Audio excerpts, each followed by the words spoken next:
let's get down to business. Marty Drill, our speaker for this month. Marty founded Luminary in 1999, a digital agency with offices in Melbourne, Sydney, Brisbane, Jakarta and Bali. Marty has worked with hundreds of companies on countless projects across most industries. Marty is passionate about the future of digital, agile ways of working, and the effectiveness of distributed teams. He has started and been the director of several companies and charities, including an environmental foundation called Redux, that focuses on reducing plastic that enters the ocean in Bali. Pretty cool stuff. Please make him very welcome, Marty Drill. Take a seat. Thanks. Thanks so much for being Hi, here, everybody. Marty. So, Marty, to start us off today, you started in 1999, you've been in this business for 25 years. Yes. How does it feel to be a creative native? Well, it's 25 years this coming Monday, and with some irony I would say that I don't actually feel like a creative native. My background's initially in human resource management, but I did that because I actually failed Marketing 1 at university, and ironically now run essentially a marketing company. So, put your hand up if you don't have an iPhone.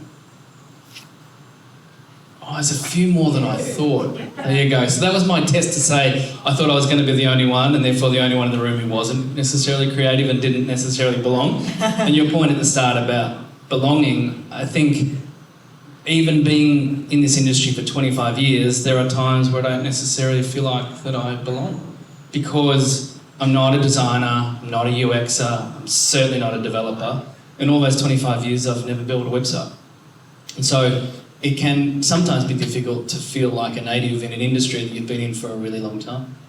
Yeah, that's incredibly interesting. And I think when we think of creatives, right, we often think of it in terms of the outputs, the person who designs the thing or makes the website. But there's a lot of creativity that comes from the ideas behind it, right? Yeah. And so is that somewhere that you've found some kind of comfort or some more belonging through that sort of creativity, or is it a bit of a harder bow to draw? I think, look, you can't survive in business for 25 years without having some level of creativity, right? And I suppose my ideas come in really different forms. Like, I would like to put a roof on every train line in Melbourne and make them a bike pathway and put solar panels and spots for plants and bees, and I'm a little bit of a hippie, right? But genuinely, I think about that stuff all of the time. But my ability to design something is just, I couldn't design a paper bag. And so I don't necessarily, it took me a long time to see myself, I suppose, as a creative. And so that gave me space to be able to recognise creativity in different ways. And each of you in this room, many of you are designers, and I've spoken to some of you, fledgling UX people. Others have done architecture and then swapped to design. And often we see creativity as design. I think we need creativity in solving problems. And I think the challenge that we face now, and particularly from an AI perspective, which will come up at some point today, is we're going to need to adapt. But the reality is we've always needed to adapt. When Photoshop came out, illustrators said this is the death of design. Really genuinely. And like, there was people saying to companies, let's not do that, you're going to kill off all of these jobs. And I would say that Photoshop had a massive positive impact upon design. I'm not necessarily saying that AI is going to do the same thing, but I do suggest that our challenge is how do we be adaptable and also add value? And that comes from creativity. It's a really interesting question, and something obviously all of us, I'm sure, have been thinking a lot about when it comes to AI, because as you say, this fear is nothing new. We've had everything from the printing press to AI. There's been, oh no, it's going to ruin everything, it's going to take our jobs. But it does feel that there is something that feels different about this one. Yeah. And something that I noticed sort of researching a bit more about Luminary, and that a lot of your copy on there and the vibe that you bring has to do with bringing the human element, pairing digital with the human element, which has always been important, but it feels even more so now. So I'd love to know, if you have any sort of feelings about what you think that might look like, what a human AI collaboration might look like in the coming years. I think AI for now is an assistant, something that is going to do the basic work that we don't necessarily want to do and hopefully make us more efficient and take away some of the things of either number crunching or basic code or whatever it is. Like yesterday, someone took a video of mine and used a tool to turn it into Indonesian, and my mouth moved in my voice. I spoke Indonesian. My Indonesian's not very good. And this was a little too quick, but at first glance, the first person who looked at it went, "That's amazing, you speak Indonesian?" And I was like, wow. Like, so the speed of it is changing very quickly. In terms of now how we deal with the human impact, I think the change management for people is probably the thing that I've been able to focus on in those 25 years, because I haven't had the creative side or the development, the technical side. And so the focus has to be on individuals. Every one of us faces change quite regularly and is speeding up from an AI point of view. How do you ensure that people during that process feel like they're still valuable and they still belong? And I think that comes down to having open conversations and having the ability for us to deal with the impact on the individual, which is, I think, difficult, and it's going to take a fair bit of time. And in your experience, Marty, managing teams through change like that, so is there any, other than having open conversations, are there any particular, I guess, philosophies or structures that you've brought to that? Because I think it's something that can be, you can have open conversations that go terribly. I had a few of those, yes. So is there anything that you found that's really worked in terms of maybe your own self-regulation with that, but also supporting others through change in that way? Yeah, the self-regulation is the bit that is probably the hardest. And I think for many of you, some of you being freelancers and some of you being early in your career, the biggest advice that I could have individually is your own ability to self-regulate. Your emotions, your reactions to things.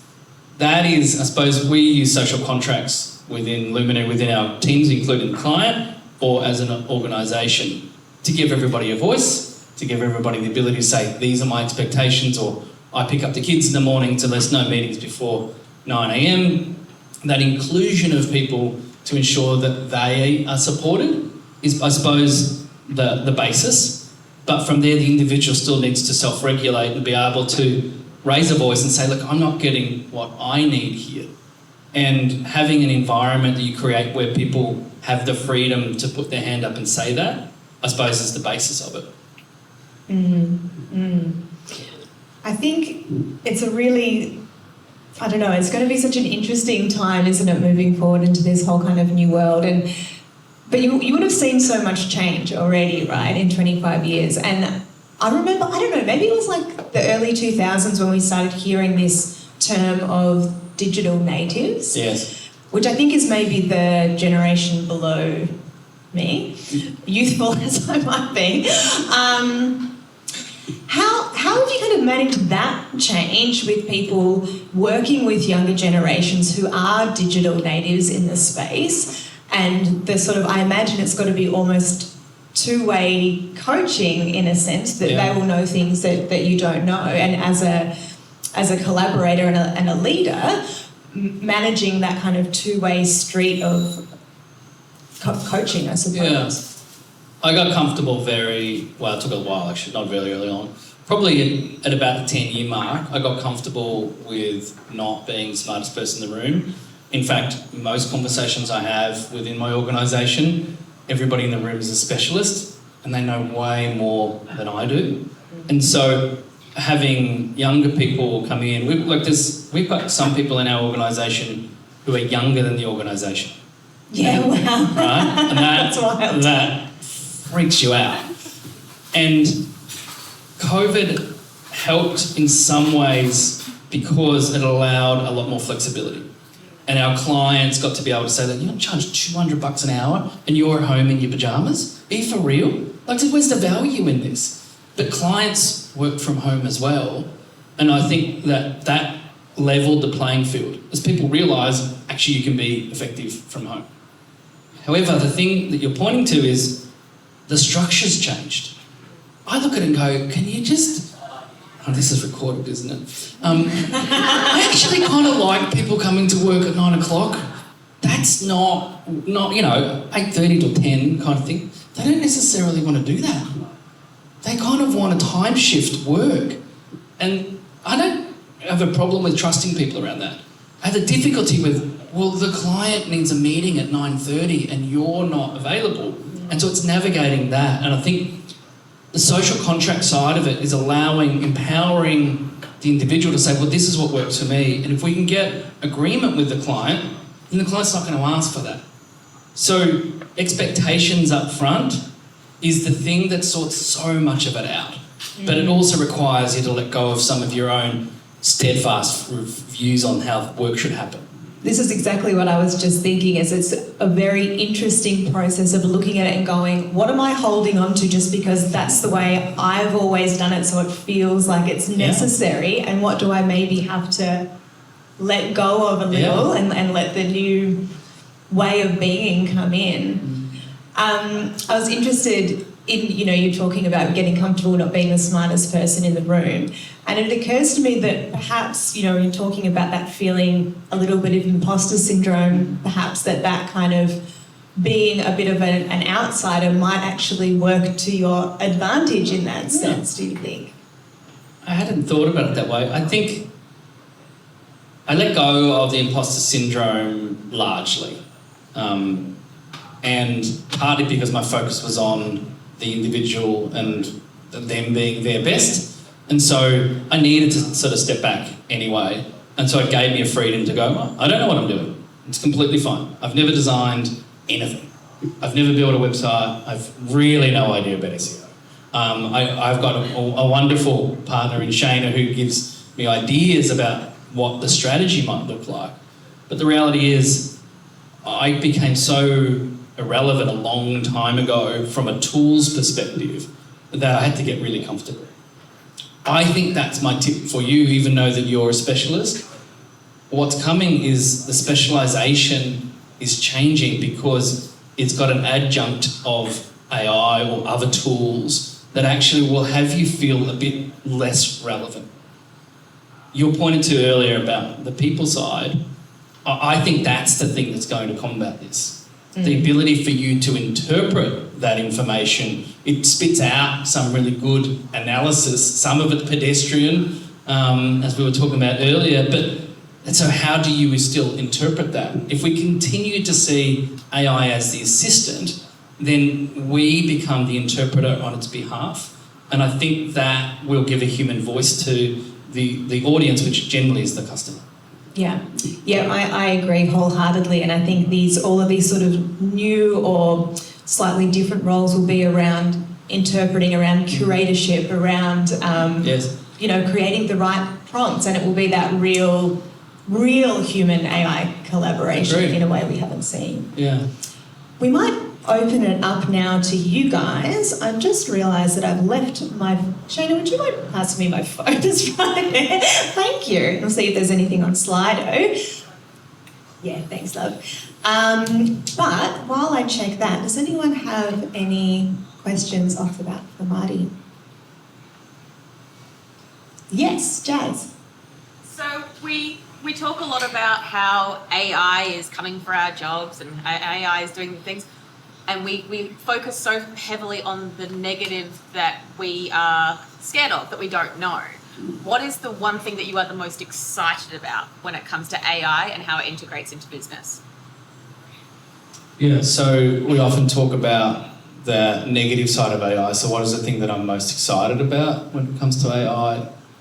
It's quite outside my field. It's medicine.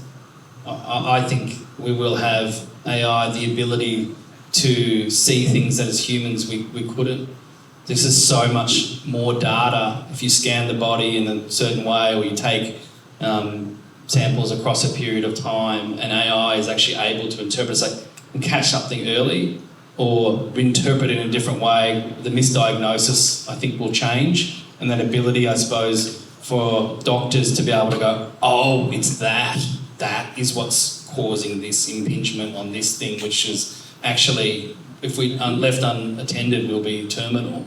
I'm very excited about what AI can do from a medical perspective. Thanks, Jess. Yeah, great one. Any other questions for Marty? Yeah, Shayna. In your 25 years of business, obviously there's peaks and troughs. What might you have done differently if you could do something over again? Wow, well, what I might have done differently in 25 years, there's a long list. There's a long list. The one that first comes to mind is regulating emotions in situations where I feel threatened and have lashed out and regret it massively. That I've left a couple of people in particular. You know how people have got that sort of person in a job perspective. It's like that one, that guy or that woman, they ruined me. I'm that for somebody. And that's difficult to say out loud. Because I promise you, I'm sure there are some people that probably shouldn't be in managerial positions. I'm not talking about those. I'm talking about the ones that just in a moment couldn't regulate their emotions, said something stupid and scarred somebody, and then there's no necessarily way to resolve that, and yet they sit there like me feeling still guilty about it many years later. I promise you that I've changed, and the ability, I suppose, to... There's a podcast called Imperfect. Some of you might have come across it. Lael Stone was 2 weeks ago, I think, and she talks about your younger self in a situation where you're threatened, like what's the experience in that as a younger person, like the 9-year-old or the 13-year-old having that kind of reaction or tantrum. Sometimes in business when threatened, my 9-year-old comes out and says something to protect me, but is spewing up on somebody else and creates a real impact. And if I could go back and take those moments again, I would. Yes. What are some of your regulation tools that you did a couple of times? Wondering Great question. What's some of my regulation tools? Deep breath. Deep, deep breath. Seeing the other person as, I suppose, who are they being in that moment? Often we react to something threatening where someone's being threatening. That doesn't mean a raised voice necessarily. It just means, why weren't you at that meeting at 9 o'clock? And it's like, oh, now I'm back in school. But why are they saying that? So empathy-led, I suppose, is probably the answer. And being able to say, why are they behaving that way? What's going on that Shane has said that? And the reality is Shane is under pressure from the client. And so when I look at what the motivation is of that, so I can stop, breathe, consider the reason for that person asking that question, and then think about, who am I being in this moment? Am I a 9-year-old having a reaction? Or, so seeing what's behind it for that person generally allows me to stop and go, you're right, actually we did have an agreement. It was 9 o'clock, we were going to have a meeting and apologise for the impact. Rather than the traffic or the kids throw up or whatever, the genuine life excuse that comes up that is pretty good. And frankly, you've got no idea what it's like for me.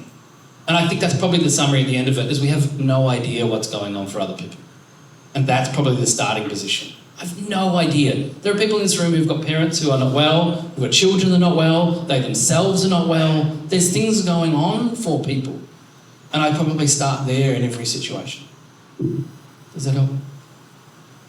Great advice. Thanks, Marty. We've got a few questions coming through, Slider, and this is somewhat related. So being in the industry for 25 years and adapting constantly, how have you gone about forgetting and relearning and letting go of old best practice? Oh, wow.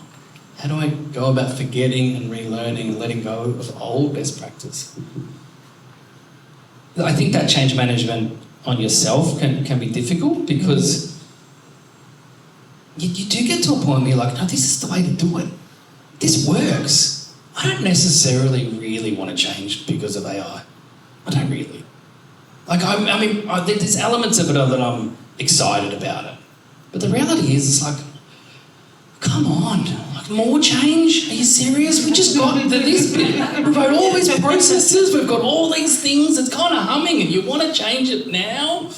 And so letting go, I think there's an element of, you still have to, so the younger people force you to. Yeah. Right?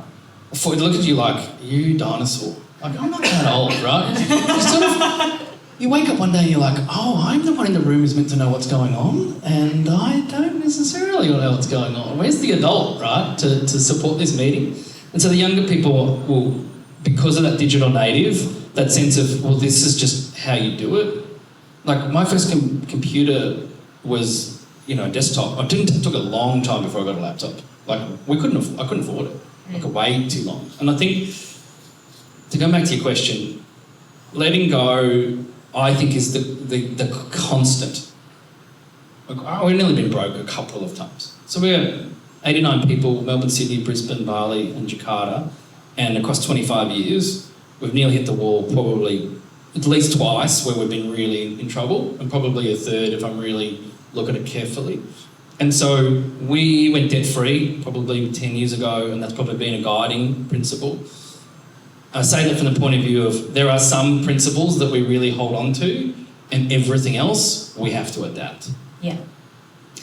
It's so true. You're like, I just got this going, but that's life too, isn't it? You're like, oh man, I was just happy in this, and then something else changes. You're like, when does it end? No. And the answer to that is death. Yes. So Yes. we just got to do it. We don't like change, No. but we got to do it. Or the alternative is pretty grim. Another couple of questions through Slido. So as a business owner, what AI tools are you using to support you and your team, if any? Yeah, so we've been a little slow in that adoption. Look, our team members are using it in different ways, but we haven't got a cohesive strategy, and that's something we're now wanting to develop. I think we kind of just wanted to see how it would go. I see design to HTML starting to get a bit better. For those developers in the room, that it will be a long time away before Figma to HTML and JavaScript and any other language is possible, I suppose. And so the tools in itself at the moment are very much more assistant. I think that will change this year.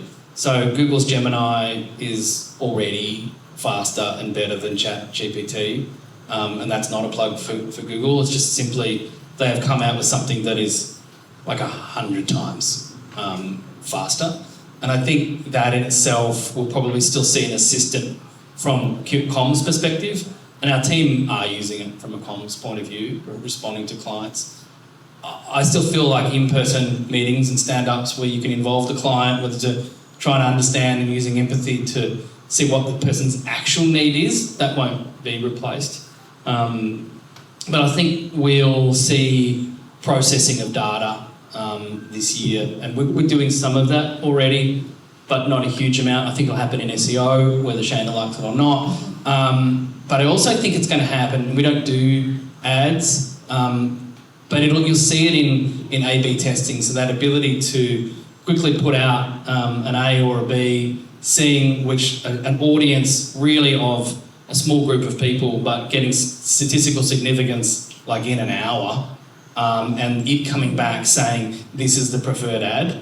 We'll see AI absolutely change the advertising market, right through from Facebook to Insta to etc. All the ads very soon will become AI focused, at the very least from a testing to begin with, and then from using that as testing to from creation. Yeah, amazing. The future is here. It's here. I've got a few more questions on Slido, but I just want to check if anyone's got a question that they are dying to ask before I go back to that. Okay, so we've got a couple more before we wrap up, Marty. So, working with remote teams, what methods of connecting and collaborating have you found to be most effective? Yeah, so We like to call it distributed teams generally, and I'd encourage you to use that term because you don't necessarily like to be the person that's remote. It creates a situation where those people are in the office, but I'm the remote one, and therefore you've got to make accommodations for me. Like the entire team's distributed, regardless of whether you're at home or in office. And so that principle, I suppose, is where we start from, that everybody is distributed. And that means you've got to get the technology right so everybody can participate. Largely, we've sorted that out, I suppose. Then it comes down to connection.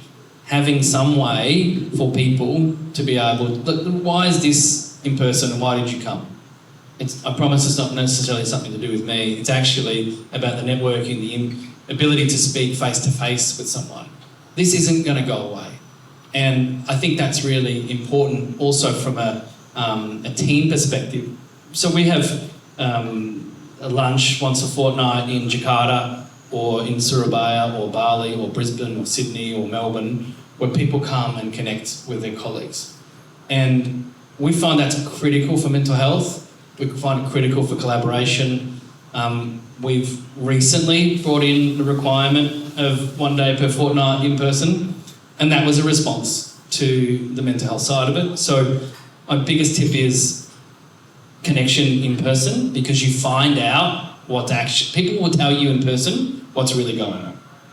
And with that, you can do something about it.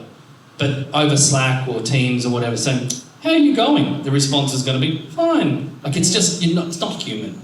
And so I think that's definitely number one. And the second is actually having some kind of buddy system where I'm checking in on Som because that's my thing, and Som knows that, so it's not underhanded. It's actually I've got someone who is like, hey, I've got a partner in here within the organisation. And I think that's probably, for many of you as freelancers, you kind of need that. Somebody to collaborate with. It's like, actually, I'm really struggling with this piece of work, or I'm struggling with being by myself, or I'm struggling with my mental health or my fitness or whatever it may be. Everybody needs somebody. Yeah, and actually, Marty, you've reminded me of something I meant to do during the intro. So, Ritika, I'll get you to pass around our fishbowl of cards, which I promise is not a sex thing. So, you all will have filled out one of the little cards on your way in today. The purpose of that was to pick out a card. Please don't pick out your own card.